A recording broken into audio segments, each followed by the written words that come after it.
20 juillet 2017, bienvenue en résumé.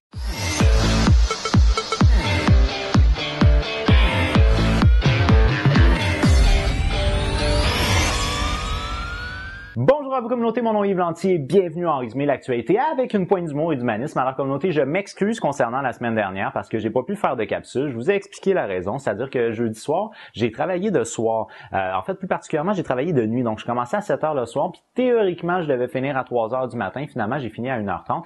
Alors, c'était un petit peu difficile pour moi parce que généralement, à partir de 4h jusqu'à 8 ou 9h, c'est vraiment mon gros moment de montage vidéo pour ma capsule de la semaine. Alors, c'est ce qui fait que vraiment, ça rendait hyper compliqué le montage vidéo. Puis par la suite, je m'étais dit, peut-être est-ce que vendredi, je vais faire une capsule si je me lève pas trop tard. Sauf que là, la semaine dernière, il y avait des rénovations au niveau de mon bloc appartement. Il refaisaient une partie de la brique à l'extérieur. Ça faisait un vacarme de chien. Je me suis fait réveiller à 6h30, jeudi matin, vendredi matin, samedi matin.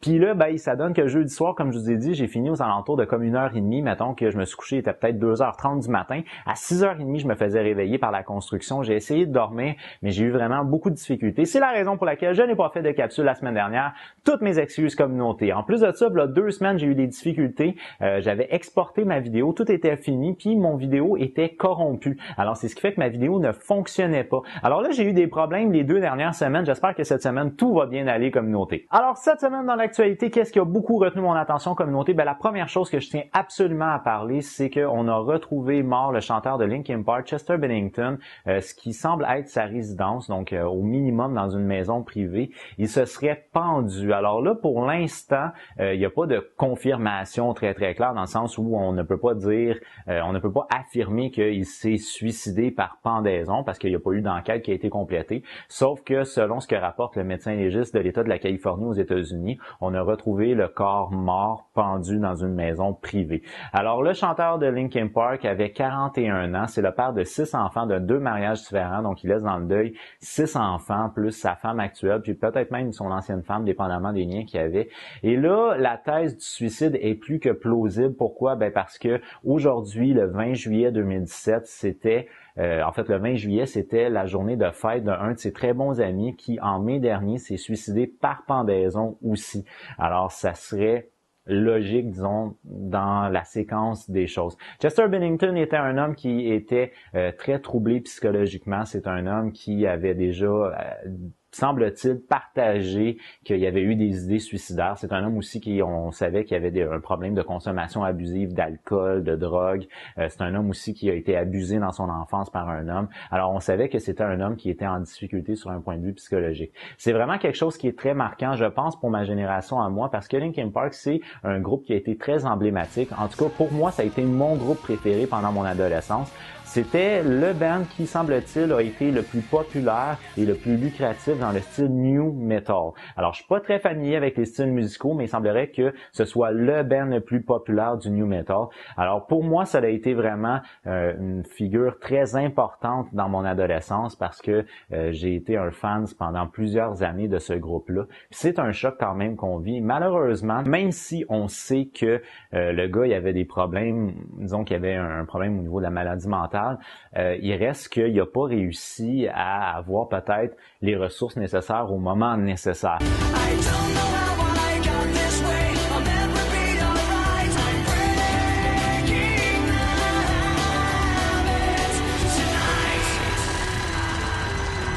Malheureusement, trop souvent, dans le cas des maladies mentales, les gens osent pas en parler, ils ont honte de le faire. Alors, c'est important, si jamais vous avez des difficultés dans votre vie, c'est important d'en parler d'abord aux personnes qui sont proches de vous. Puis, si jamais ces personnes-là n'ont pas la possibilité de pouvoir vous aider, allez voir des professionnels qui peuvent vous aider là-dedans. Et même si moi, je suis pas le genre de personne à dire que les personnes qui se suicident sont des lâches ou sont des faibles ou ci ou ça, je pense que ça demande énormément de courage et de volonté que de te suicider parce que tu combats ton instinct de survie au final. Mais il en reste pas moins que c'est vraiment pas la solution à quoi que ce soit parce que la vie vous offre un panel d'opportunités.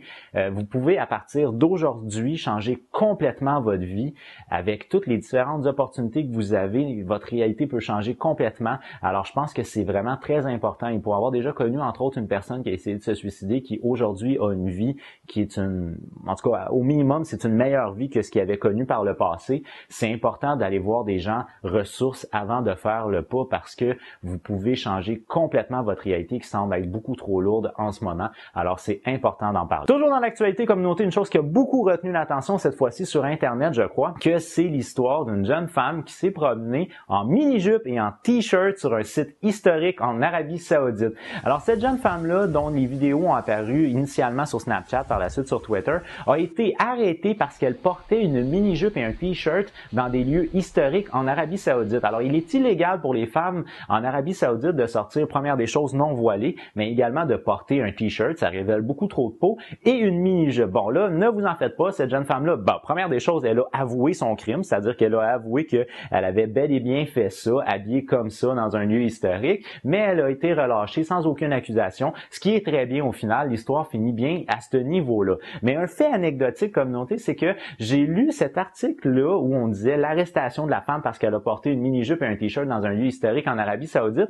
La même journée où j'avais été dans un magasin, j'étais dans un allée, puis ça donne qu'il y a une jeune femme qui devait avoir peut-être début mi-vingtaine, qui rentre dans la même allée que moi. Puis cette jeune femme-là, elle avait un style hipster, c'est un style que j'aime bien, donc je l'ai regardé quand elle est rentrée. Puis elle avait un espèce de camisole, je vous dirais, c'est comme un mélange entre t-shirt et camisole qui était beaucoup trop ample pour elle, puis qui avait comme un immense trou de chaque côté qui se rendait à peu près jusqu'à la moitié de ses côtes. Alors ça partait à partir du tout bras ici jusqu'à la moitié de ses côtes de chaque côté. Et comme le chandail était excessivement ample, quand elle est arrivée à côté de moi, cette jeune fille-là, elle s'est penchée pour regarder quelque chose.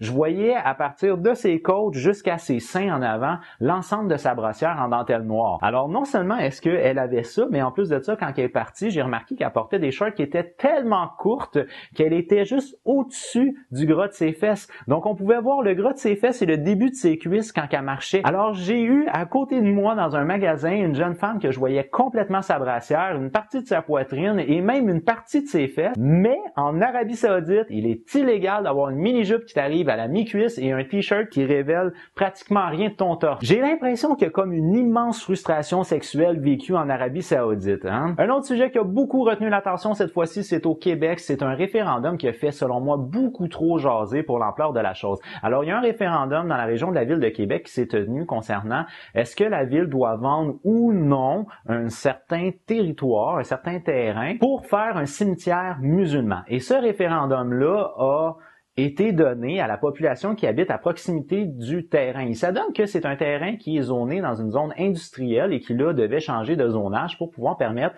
l'établissement du cimetière musulman. Un total d'une quarantaine de personnes ont participé à ce référendum-là, puis on est près de la parité, c'est-à-dire que, sauf erreur de ma part, je pense 19 personnes ont voté contre l'établissement du cimetière et 16 pour. Alors là, on parle ici d'un référendum qui touche pratiquement personne, c'est-à-dire une quarantaine de personnes uniquement qui se sont exprimées. On est près de la parité au niveau des résultats, puis on en fait tout un scandale. Au Québec, on est raciste et xénophobe, et la ville de Québec est raciste et xénophobe parce qu'ils refusent l'établissement d'un cimetière musulman. Première des choses, je savais même pas qu'il existait une différence entre un cimetière musulman et un cimetière chrétien. Ça, déjà en partant. Deuxième des choses, il s'adonne que le promoteur avait accepté les lois qui sont en vigueur au Québec concernant le fait d'enterrer des gens. Si jamais vous avez l'intention d'enterrer quelqu'un, sachez que première des choses, vous êtes obligé de le faire dans un territoire qui est accepté par la loi. Donc, vous pouvez pas le faire dans votre jardin, comme par exemple. Vous êtes obligé de le mettre dans une boîte ou dans un cercueil. Vous ne pouvez pas l'enterrer juste de même. Puis, il y a une certaine profondeur que vous devez respecter. Il semblerait que ça, c'était un litige qu'il y avait, c'est-à-dire que chez les musulmans, il semble qu'on enterre un petit peu moins profond les corps que chez les chrétiens ou du moins chez les catholiques. Alors, c'est ce qui fait que ça pouvait être un litige, mais encore là, le promoteur disait qu'il allait respecter la loi au Québec. Fait qu'il y avait absolument aucun problème là-dedans. Sauf que les médias ont repris ça d'une telle manière qu'on se ramasse que la ville de Québec, c'est des xénophobes racistes. Puis là, on a accusé la Meurthe, qui est un groupe de droite politique, en disant qu'il avait interféré là-dedans. La Meurthe, eux autres, ce qu'ils disent, c'est que depuis avril, ils n'ont pas interféré là-dedans. Puis ils n'en ont rien à battre du fait que c'est un cimetière musulman ou que ce serait un cimetière chrétien. Le problème, c'est que la ville vendait un terrain à une compagnie privée qui n'allait pas payer de taxes, parce qu'il semble qu'on paye pas de taxes quand on a un cimetière. Bref, ça l'a fait toute une tollée pour rien.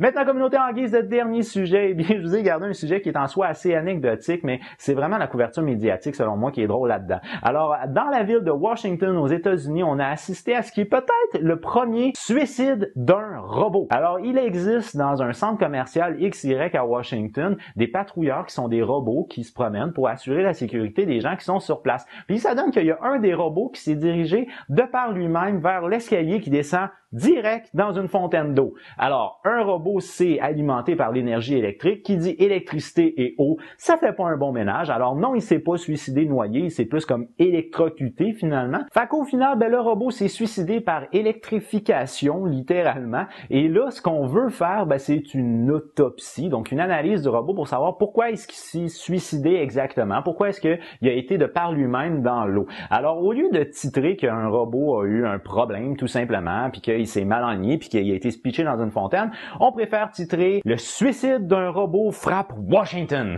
Sur ça, communauté, pour moi, c'est déjà tout. Alors, je vous remercie beaucoup d'avoir regardé ma vidéo. Si vous l'avez aimé, n'oubliez pas de donner un petit j'aime. Si vous l'avez vraiment aimé, vous pouvez la partager. On est rendu à 400 membres de la communauté. Le 500 est possible et ce, d'ici la fin de l'année. Parlez-en à vos amis, à vos pas amis, à votre famille, grand-père, grand-mère, peu importe, aux gens que vous aimez, les gens que vous aimez pas. Mais si on atteint 500 abonnés d'ici la fin de l'année, communauté, ce serait merveilleux pour moi. Sur ce, communauté, moi, je vous donne rendez-vous jeudi prochain. D'ici là, je vous dis, j'ai déjà hâte de vous voir. As always, with love. Bye bye. Are you listening? Damn.